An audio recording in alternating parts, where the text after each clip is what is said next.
Duryodhana approached a Rasayana Shastra expert, a skilled alchemist in the kingdom, with a dark and ominous request. Commanding an air of authority, he demanded the most potent poison the alchemist could create. The alchemist, alarmed by the nature of this demand, hesitated and cautiously inquired about its purpose.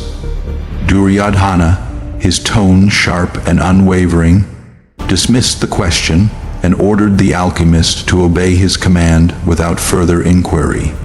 Terrified by the implications, the alchemist explained that crafting the most lethal poison would require several days. But Duryodhana, growing impatient, insisted on something immediate. He declared that the poison needed only to be potent enough to kill a man, and demanded it be ready by the next day. The alchemist, deeply fearful of the consequences, tried to express his concerns, particularly about the risk of exposure and punishment. Sensing the alchemist's hesitation, Duryodhana leaned in with a chilling warning. He assured the alchemist that no harm would come to him if he remained silent, but if the secret leaked, Duryodhana would personally ensure his demise and make his body disappear without a trace. The alchemist, trembling with fear, reluctantly complied and handed over a vial of deadly poison. He explained that while this concoction was sufficient to kill a man, the truly lethal mixture Duryodhana initially requested would require more time. Duryodhana, satisfied for the moment, took the vial as the Jalavihar was scheduled for the next day. His eyes gleamed with determination as he concealed the poison, his mind set on whatever sinister plans he had conceived.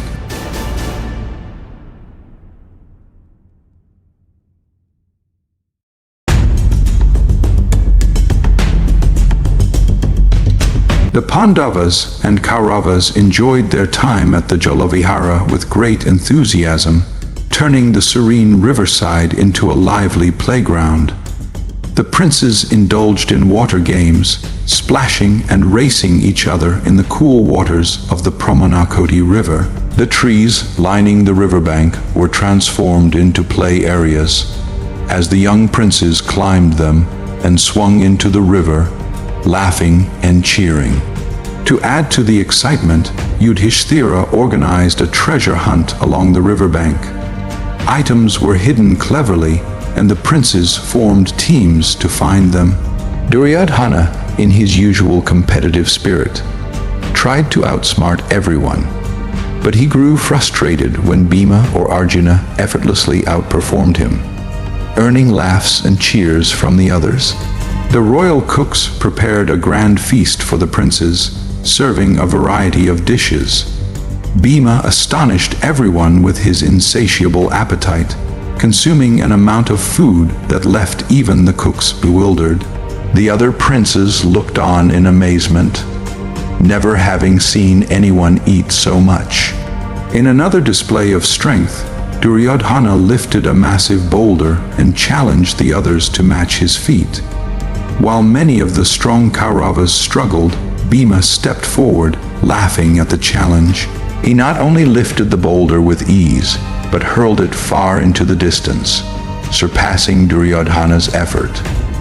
The Kauravas were stunned, and though Duryodhana felt deeply humiliated, he masked his feelings and maintained a sportive demeanor outwardly. Later, Yudhisthira arranged a storytelling session where the princes narrated heroic tales of gods and warriors. Yudhisthira shared the story of their father, Pandu, recounting his bravery in battle and the sacrifices he made for the kingdom. When it was Duryodhana's turn, he spun a tale about his father, Dhritarashtra, claiming that he saved the kingdom while Pandu fled to the forest, afraid of a curse from his misdeeds. This remark enraged Bhima and the Pandavas. Bhima, furious, declared to Yudhishthira that he would silence Duryodhana instantly. But Yudhishthira intervened, calming Bhima and urging him to let it go. As night fell, the princes gathered around a bonfire. Entertainers performed songs and dances, bringing joy and laughter to the group. Even the younger Kauravas joined in, their cheerful spirits making the evening lively and memorable. Later in the night, Duryodhana approached Bhima with a special dish, claiming it was prepared especially for him. Bhima, being a food enthusiast, eagerly tasted the dish and found it delicious. Unaware that Duryodhana had mixed poison into the food, Bhima finished the entire dish without hesitation. Satisfied with his plan, Duryodhana watched as everyone retired for the night. In the middle of the night, Duryodhana quietly woke up and went to Bhima, who was deep asleep. His mind raced as he prepared to execute his sinister plan. Initially, he considered using ropes to bind Bhima, but his calculating mind warned him of the risks. That if Bhima's body is found later, the marks of the ropes will reveal that he was tied, and Bhishma or Vidura will undoubtedly question who bound him. That could lead straight to him, which is too risky. Another thought crossed his mind, throwing Bhima into the water without binding him, but the idea sent a chill down his spine. If Bhima wakes up in the water, his unmatched strength will allow him to swim back to shore. And worse, he will come after Duryodhana with a vengeance, and no one, not even all the Kauravas together, will be able to stop him. Determined to leave no chance for error, Duryodhana devised a plan to avoid suspicion and ensure Bhima's demise. He went to the riverbank and collected strong, flexible creepers. Returning silently, he used the creepers to tie Bhima securely, wrapping his arms and legs tightly, as these will leave no telltale marks. And even if Bhima regains consciousness, he won't be able to swim or free himself. With his gruesome plan in motion, Duryodhana carried Bhima and heaved him into the flowing river. As Bhima's bound form disappeared into the dark currents, Duryodhana felt a wave of relief and triumph wash over him. In his mind, he had finally rid himself of his greatest rival and obstacle to supremacy.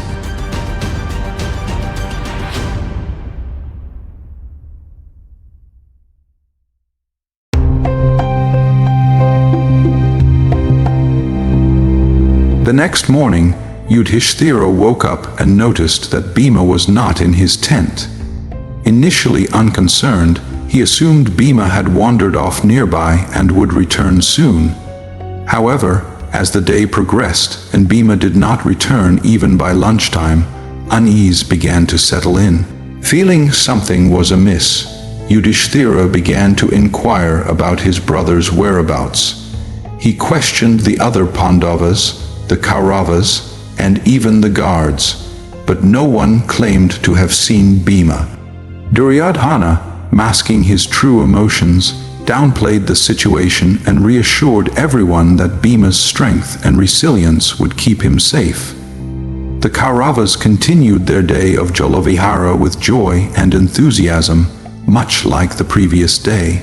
In contrast, the Pandavas spent most of their time searching the nearby forest for any trace of Bhima, though their efforts were in vain. By evening, when the princes returned to the palace, Yudhisthira rushed to Kunti, hoping Bhima had returned home. But Kunti, seeing her son's troubled face, told him that Bhima had not come back, and her maternal instincts were instantly filled with worry. Alarmed by Bhima's disappearance, Kunti sought Vidura's counsel. Vidura, known for his sharp intuition, immediately began piecing together the clues. After speaking with Yudhisthira, he learned about the incident at the Jalavihar, where Bhima had easily outperformed Duryodhana in physical feats, particularly when he had humiliated Duryodhana by lifting and throwing a massive boulder with ease. Vidura sensed that something more sinister might have occurred. To address the situation, he dispatched search parties of soldiers in all directions, ordering them to leave no stone unturned in their search for Bhima. Meanwhile, Shakuni, who had been observing the situation with suspicion, noticed Duryodhana's uneasy demeanor. Catching Duryodhana alone, Shakuni approached him with a knowing look and began speaking in his smooth, manipulative tone. He subtly brought up Bhima's absence, gauging Duryodhana's reaction. Though Duryodhana initially feigned ignorance, Shakuni cleverly shifted the conversation, speaking of the broader dynamics within the Kuru dynasty. He pointed out how Yudhishthira's arrival had altered the future of Hastinapura, pushing Duryodhana aside as the rightful heir to the throne. Shakuni expressed his disdain for the injustices done to Dhritarashtra during the crowning of Pandu as king, calling it an unfair decision. He lamented that history was repeating itself, with Yudhishthira being prepared to take the throne over Duryodhana. These words struck a chord with Duryodhana, who felt a strange sense of relief hearing Shakuni's support for his claim to the throne. Emboldened by Shakuni's apparent allegiance, Duryodhana began to open up. Without explicitly admitting to poisoning Bhima, he hinted that he had taken steps to eliminate the greatest obstacle to his dominance. He stated that as long as Bhima stood by Yudhishthira's side, Duryodhana's path to the throne would remain blocked. Therefore, removing Bhima was essential to weakening Yudhishthira's position. Shakuni, understanding Duryodhana's implication, did not press for details. Instead, he praised Duryodhana's intelligence. He regarded Duryodhana with a look of approval. He saw the young prince's actions as a reflection of ambition and resolve. Shakuni affirmed that Duryodhana was beginning to think like a true king, a ruler unafraid to make bold decisions for his future. Shakuni resolved to strengthen this burgeoning confidence, assuring himself that he would stand by Duryodhana's side, as he had always done for Dhritarashtra. Duryodhana, who had wrestled with guilt over his actions until now, suddenly felt vindicated. Shakuni's words lifted the weight of doubt from his heart, replacing it with a sense of pride. For the first time, he saw Shakuni as more than an uncle. He saw him as an invaluable ally, someone who would help him secure his destiny. Convinced that his actions were not only necessary but also right, Duryodhana's resolve grew stronger, and his bond with Shakuni deepened.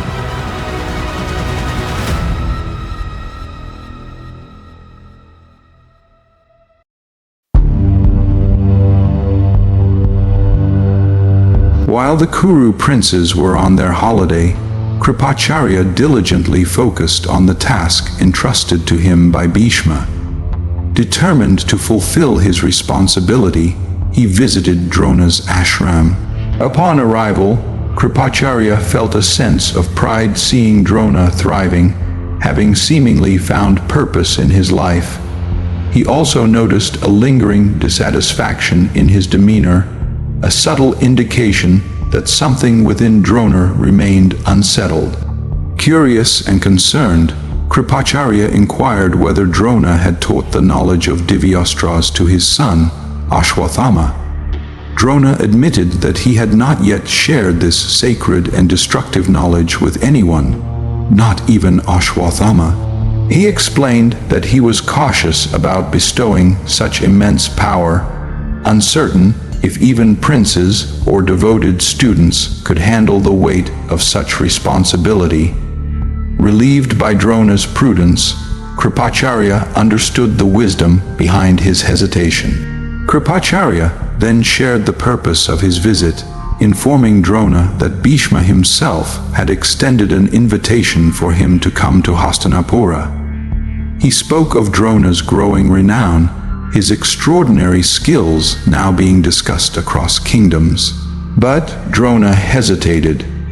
He recalled previously declining a similar offer from Kripacharya, and expressed his reluctance to reverse that decision.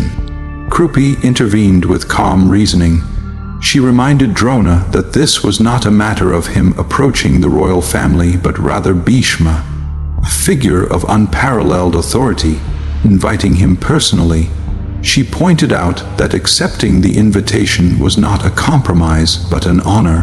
Her words resonated deeply, and Drona, feeling reassured, agreed to travel to Hastinapura. Drona, accompanied by Ashwathama and Krupi, soon traveled to the capital along with Kripacharya. Kripacharya informed them of the tense atmosphere within the royal family. One of the princes, Bhima, was reported missing, causing distress among the royal members. Kripacharya, understanding the gravity of the situation, arranged for Drona and his family to stay at his home until the turmoil subsided. He assured Drona that he would introduce him to Bhima once the situation was resolved. Despite the underlying tension in Hastinapura, Drona felt a strange sense of peace. Though unaware of the full extent of what awaited him, he believed he was on the right path, moving closer to fulfilling a destiny he had long sought to understand.